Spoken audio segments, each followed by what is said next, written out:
Pasabog ang tatlong snatcher sa Maynila na nagpapanggap umanong delivery rider para mambiktima. Nasa frontline ng balitang yan si Josh Camo. Naglalakad lang sa kahabaan ng Gastambide Street sa Sampaloc, Maynila ang dalawang lalaking yan. Nang salubungin sila ng mga nakamotorsiklong lalaki. Nang magkalapit, biglang hinablot ng nakamotor ang cellphone ng isa sa mga naglalakad. Sinubukan pang habulin ng mga biktima ang riding in tandem pero hindi na nila ito naabutan.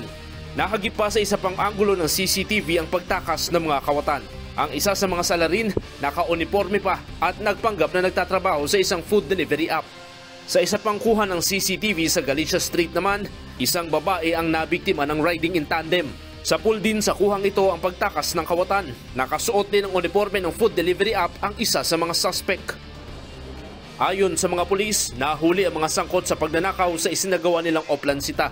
Kinilala ang mga suspect na sina Arnold Aguilar, 27 anyos, Jeffrey Villamor, 25 anyos at Kenneth Villanueva, 19 anyos. Nahulihan pa sila ng baril at sumpak. Itong mga suspect na flag down ng ating mga kapulisan at wearing helmet, parang hindi mapalagay parang aligagana di mo mawari Yung ang isa, tatakas pa sana. Buti naharang ng kapulisan natin. Nabawi rin sa mga suspect ang pinitik na dalawang cellphone. Ayon sa mga pulis, notorious na magnanakaw ang mga suspect. Madalas umano nilang biktimahin ang mga nagsiselfone sa kalsada. Kasama rin sa modus ng mga snatcher ang magsuot ng damit na hawig sa uniforme ng mga food delivery rider. Yung wearing ng food delivery service, nila yan cover front nila yan Kaya sila nag-uniform ng ganyan para hindi sila masyadong agaw pansin. Yan yung may spotter tinatawag Kung may checkpoint or what, or offline sheet, sila yung spotter. Aminado naman sa krimen na ang mga suspect. Para po sa pampagamot, sir.